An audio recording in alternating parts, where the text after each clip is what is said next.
welcome to the show everybody. Today we shall be looking at the one, the only Yamaha DX7. The DX7 was first released in 1983, though the technology of FM synthesis dates back to the 1960s and had a very hard time getting to where it eventually got to, with companies like Hammond and Wurlitzer not wanting to license the technology. Laden with features such as 16 voices, 32 algorithms of 6 operators, sine wave only though, portamento, both regular portamento and glissando, mono and polyphonic, membrane buttons that usually ruin, and breath control. The instrument has been mostly known for its involvement with 80s pop songs and many other things. It's also known for its presets, one of which annoys a certain YouTuber, the electric piano sound.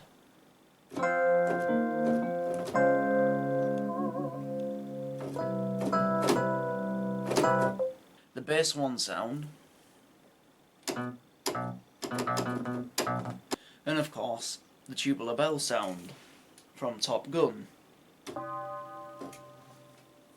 Or for anyone that's into memes, then the Taco Bell sound. So how can we actually create an entire song with just this one instrument? Well, you can create drum sounds with these things obviously, and there is actually a preset for both bass drum and snare.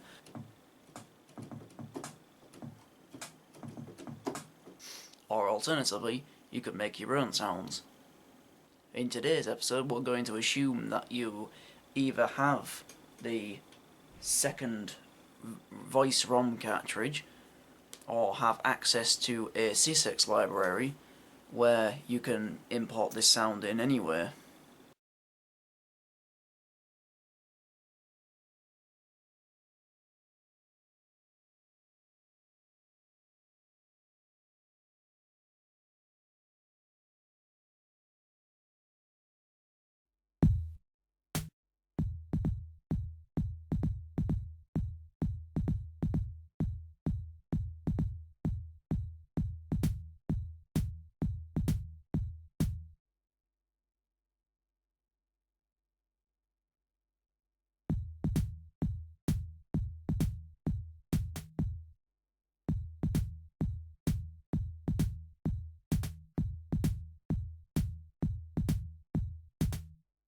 Now we have our drum sounds, we want to be creating the other instrument sounds. Now, how can we create some of the most basic sounds? Well, let's find that out. You'll firstly want to initialize your patch. So you'll want to press function, go all the way to button number 10, voice initialize, yes. Are you sure? Yes. And now you have your basic sine wave.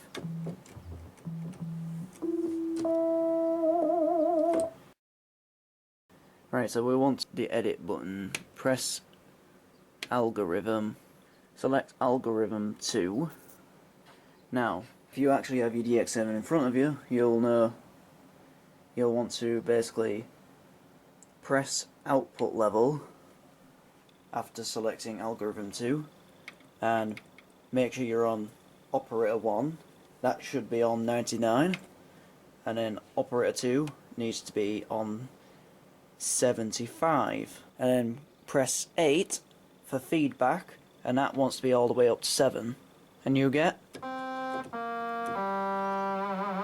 a basic sawtooth.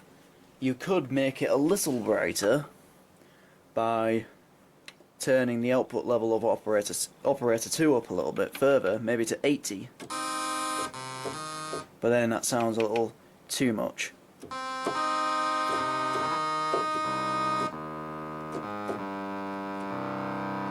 So I'm going to have it up to 77 here. Now, the level for operator 2 will take to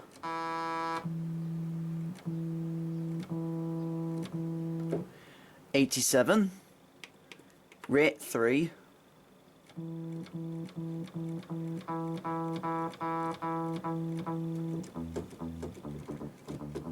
Rate 3 can be 50. Just for your very, very, very basic bass sound. It sounds very similar to the lately bass that's well known on the Yamaha DX7 MK1. However, we're not fully recreating that here. Now, if you want to add a bit more, let's go to operator 3. Operator 4.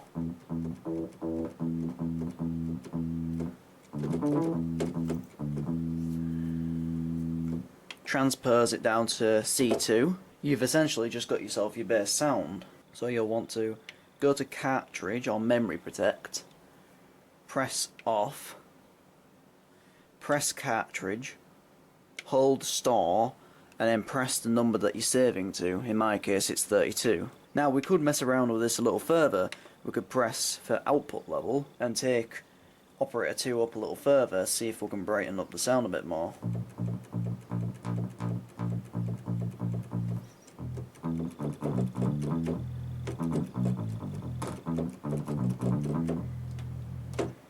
That's much better actually. Now choose another patch that you want to initialize.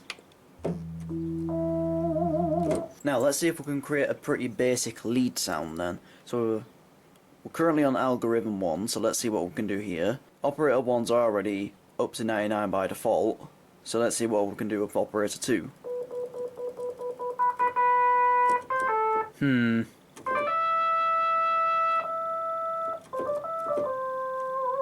Perhaps we could actually take this to operator 2, take the feedback to 7, and bring cost to 2.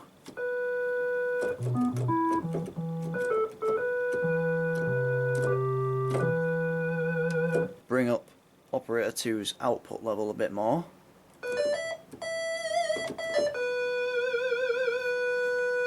So that's a pretty easy sound actually. Now we could mess around with the rates.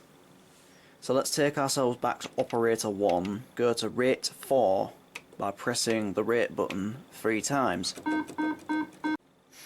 As per usual, make sure your memory protect for the cartridge or internal that you're using is off, and then you press whatever it is you're saving it to, hold down store, press your number, and Bob's your uncle.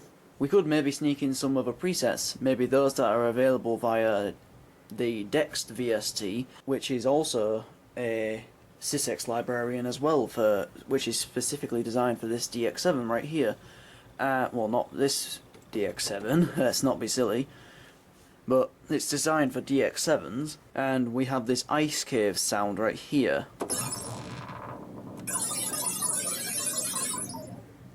We could use it as a sound.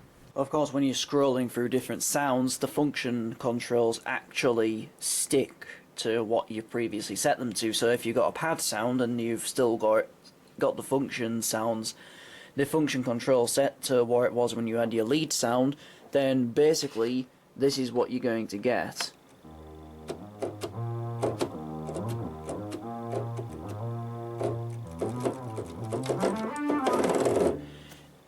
It makes the pad into a lead.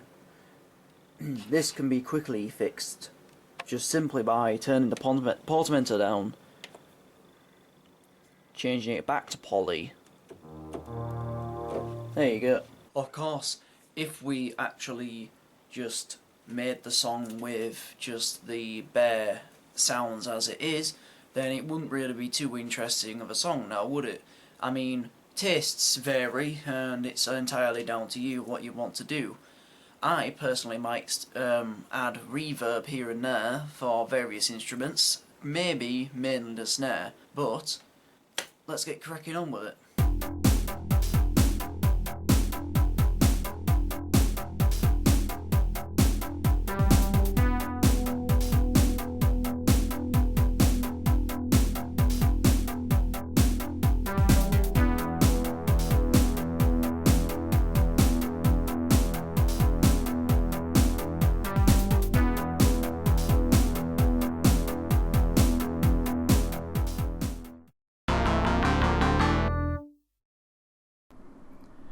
The DX7 was the first ever synthesizer with an LCD screen, and also the first to allow users to name their own patches.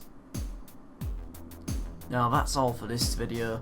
If you liked it, then be sure to like, subscribe, support me on Ko-Fi, and I'll see you in the next video.